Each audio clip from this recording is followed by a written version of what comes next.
What up, everybody? It's the Bowtie boss at DR Verges for RoyalDivide.com. Bridging the gap for all you crazy motherfuckers out there. And I'm just going to do a real quick recap and prediction for Bellator 175 coming up this Friday from sunny Chicago, Illinois.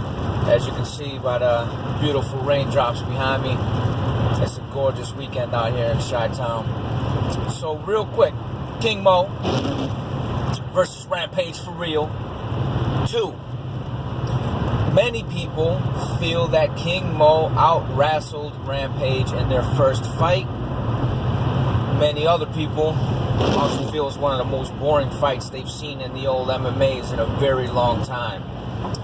I am one of those other people because I had just gotten off of watching Will Brooks snatch the life and the title away from Michael Chandler in Bellator 120.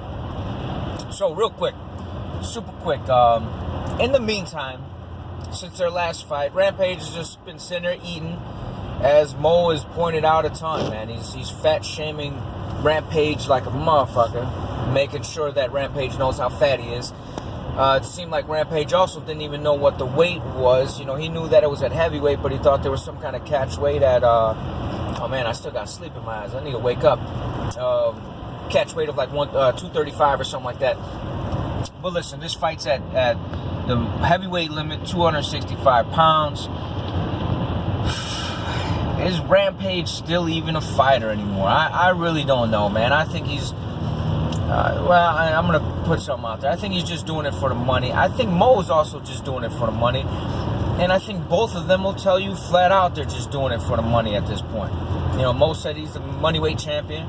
And Rampage probably still commands a very, very nice payday. So I can't be mad at either of these guys for taking this fight. You know, it's not something the public's really been clamoring for, but it's something that is going to put money in both of their pockets. So fuck it, man. Go out there and have a nice little scrap. Do your thing.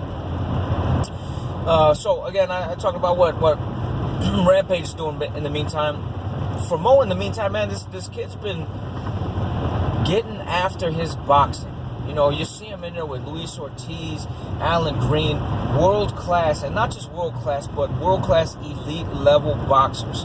He's been spending a lot of time in the gyms, a lot of time speaking to boxing people about boxing-related shit and all things punching. Does that mean he's going to be a boxer? Not necessarily, but, you know, his boxing has come a long way.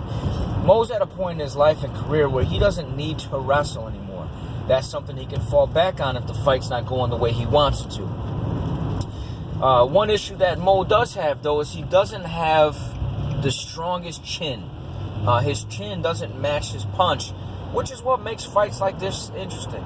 You know, I really feel like King Mo is going to knock out Rampage, though, on the feet. You know, Rampage is going to find himself backed up to the cage, and Mo's going to land a series of shots. You know, maybe Rampage makes a half-hearted shot or something like that, just to try to not get hit anymore. Ah, look at this. People over here crashing and shit. Yo, wild out here.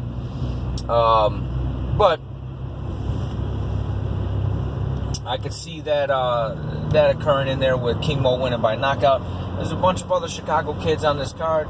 You know, nobody that's amazing, man. Nobody's gonna really shake the world up. But you know, watch the card, man. This should be an interesting night.